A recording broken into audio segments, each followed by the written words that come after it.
함께 보실 하나님 말씀은 고린도전서 8장 13절 말씀입니다. 그러므로 만일 음식이 내 형제를 실족하게 한다면 나는 영원히 고기를 먹지 아니하여 내 형제를 실족하지 않게 하리라. 고린도 지역은 우상 숭배가 성행하던 도시였습니다. 사람들은 신전에서 제사를 드린 후에 그 제물의 일부를 시장에 내다 팔았습니다. 그래서 일상에서 유통되는 고기의 상당수가 우상에서 바쳐졌던 음식과 관련되어 있었습니다. 그리스도인들 사이에서는 이 문제로 인해 갈등이 있었습니다. 어떤 사람들은 우상은 아무 의미가 없는 존재이니 그 음식을 먹어도 문제가 없다고 생각을 합니다. 반대로 어떤 사람들은 우상에게 바친 제물은 먹으면 안 된다고 생각을 했습니다.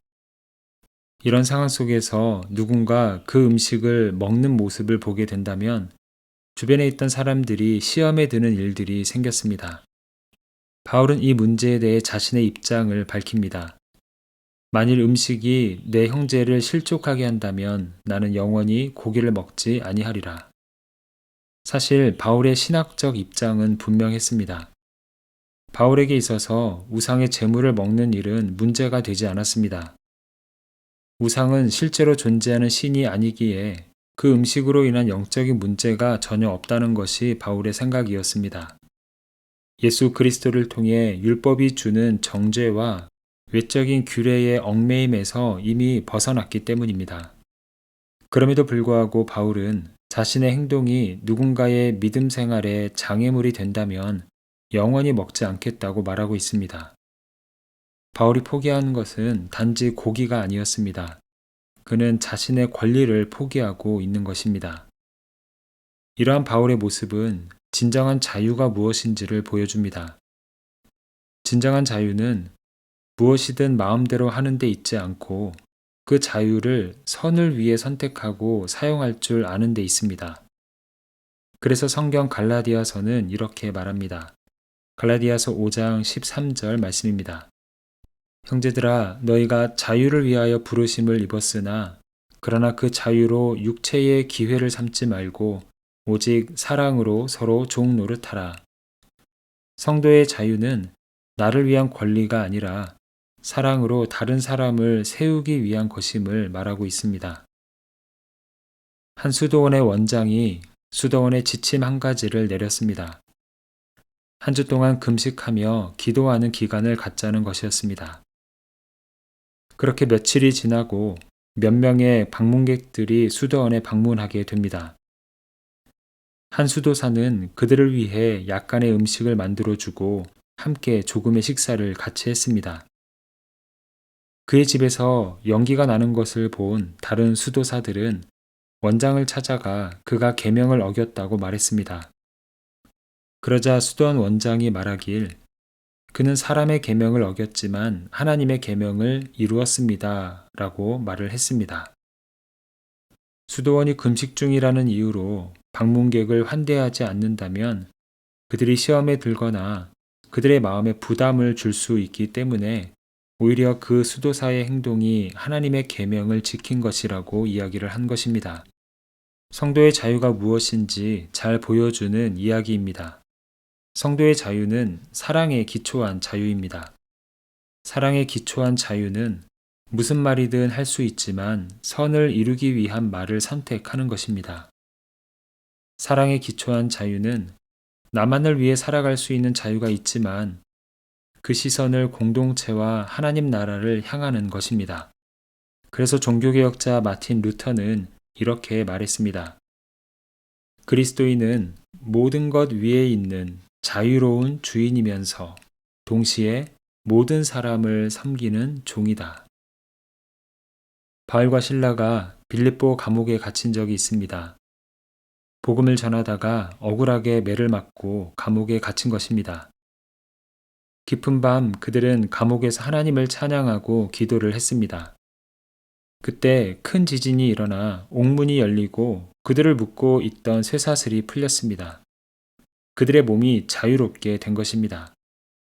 이제 감옥을 나가기만 하면 되는 상황이었습니다. 하지만 그들은 감옥을 벗어나지 않습니다. 감옥을 지키는 일에 책임을 다하지 못해 스스로 자결하려고 하는 간수를 향해 나아갑니다. 자신들이 여기 있다고 말하며 자결하는 간수를 말렸습니다. 자유를 가지고 한 사람을 살리는 일을 선택한 것입니다. 그리고 그 일을 계기로 간수와 간수의 온 집이 주님을 믿는 역사가 일어났습니다. 사랑에 기초한 자유가 한 사람의 생명을 살리고 한 가정을 구원의 길로 이끌었습니다. 예수님은 자유하신 분이었습니다.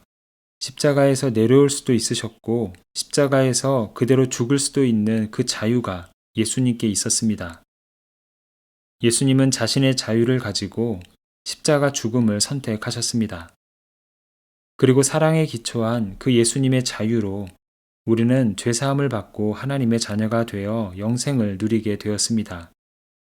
이것이 사랑에 기초한 자유가 이루어내는 아름다운 열매입니다. 우리는 주님 외에 무엇에도 매이지 않는 자유인이 되었습니다. 그러나 그 자유를 가지고 사랑을 위한 일에, 선을 위한 일에 매이기를 스스로 선택한 사람들입니다. 우리의 자유는 누군가의 믿음이 자라나는 데 도움을 주고 누군가를 주님께로 돌아오게 하도록 주어진 것이기 때문입니다. 우리에게 주어진 자유를 가지고 누군가를 세워주고 하나님 나라를 세워가는 일에 쓰임받는 우리의 삶이 되기를 소망합니다. 함께 기도하겠습니다. 사랑의 주님, 우리를 종이 아닌 자녀로 부르시고 자유인의 삶을 살게 하신 은혜에 감사를 드립니다. 우리의 자유가 사랑의 통로가 되고 하나님 나라를 이루어가는 통로가 되기를 원합니다.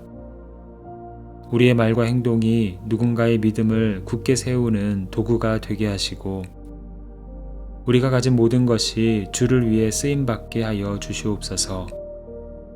사랑에 기초한 자유인의 삶을 통해 한 영혼을 살리고 우리의 가정과 일터, 교회를 살리는 축복의 통로가 되게 하여 주시옵소서.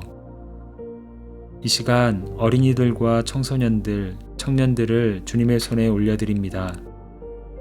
어린이들이 주님의 사랑 안에서 보호받으며 기쁨과 순수함으로 자라게 하시고 청년들이 세상의 가치보다 하나님의 진리를 따라 살도록 믿음을 더하시며 빠르게 변하는 시대 속에서도 빛날 수 있도록 지혜를 더하여 주시옵소서. 각 세대에게 주님의 꿈과 비전을 심어주셔서 그들을 통해 이 땅의 미래가 더욱 아름답게 세워지게 하여 주시옵소서. 예수 그리스도의 이름으로 기도합니다. 아멘. 이제 각자 가지고 있는 기도의 제목으로 기도하고 말씀 중 깨달은 내용과 말씀의 열매가 풍성한 삶이 되기를 바라며 기도하기 원합니다. 특별히 오늘은 이 땅의 어린이들과 청소년들 그리고 청년 세대를 주님께 맡겨드리며 중보하는 시간입니다. 이제 다 함께 이러한 기도 제목으로 기도의 자리로 나아갑니다.